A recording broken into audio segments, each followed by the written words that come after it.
Izložba je postavljena tako da daje odličan pregled u prošlosti, njome su obuhvaćeni svi rock bendovi koji su u Slavonskom Brodu i okolici postojali unazad 50 godina.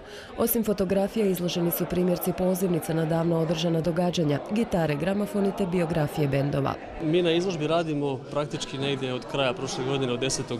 mjeseca, to je nekih 7 mjeseci intenzivnog rada. Kad smo ulazili u taj posao, malo smo bili u bojazni, znajući da baš puno materijala u samom arhivu nemamo, osim nešto plakata i nešto dokumentacije samih naših fondova, jer smo znali da ćemo morati većinu podataka crpiti iz kazivanja samih glazbenika. Radi se o periodu od 50 godina, tako da ljudi su često imali, kako bih rekao, problematična ili dvojbena sjećanja. Četiri člana benda imaju različita sjećanja, pa smo tu imali nekih poteškoća, ali unatoč tim poteškoćama bez samih tih glazbenika bilo bi zapravo nemoguće realizirati ovu izložbu. Uz Domagoja autorica izložbe i Katarina Aladrović-Mehandžija, a svoj doprinos dali su i brojni suradnici.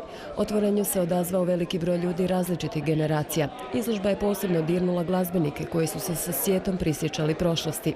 Inicijativa je potekla od ravnatelja Državnog arhiva Ivana Medveda, a vrlo brzo pronašla je plodno tlo i potaknula mnoge na suradnju.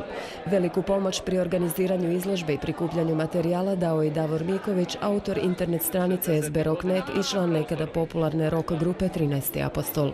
Ovo je u biti prvi takav jedan događaj u ovom gradu, nikad ništa tako nije bilo prikazano, niti se igdje mogla vidjeti povijest brodskog roka. Ovdje, znači, 50 godina je zabilježeno od 60-ih pa do danas. Bendovi, svi koji su nastupali, događaji koji su bili izvođači, snimljeni materijal, između ostalog tu su i eksponati nekih starih gitara na kojima se to kretalo. Uglavnom sve ljubitelje glazbe koji nešto zanima može ovdje vidjeti i sad može, ona pitanja koje nije imao odgovore, sad ih može naći.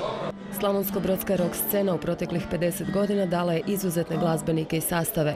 Oni se nikako ne smiju zaboraviti, ali i njihov doprinos hrvatskoj rock sceni. Materijal se prikupljao tako da smo se angažirali kod glazbenika, svi su se odazvali, donosili su materijale, pričali su svoje priče, snimke, novinske članke.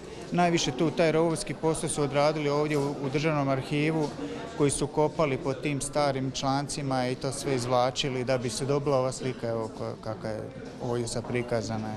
Izložba će biti otvorena do 31. siječnja 2013. godine. Nepravda je ispravljena. Povijest rock scene napokon je pronašla svoje mjesto u kulturi i povijesti grada Slavonskog Broda. Otvorenje izložbe glazbom je upotpunio mali dio slavonsko-brodskih začetnika rock scene, a to su Željko Brezičević, Dubravko Šef i Zlatko Burić. Nakon toga druženje je nastavljeno na after partiju, dakako uz neizostavne zvuke rock glazbe.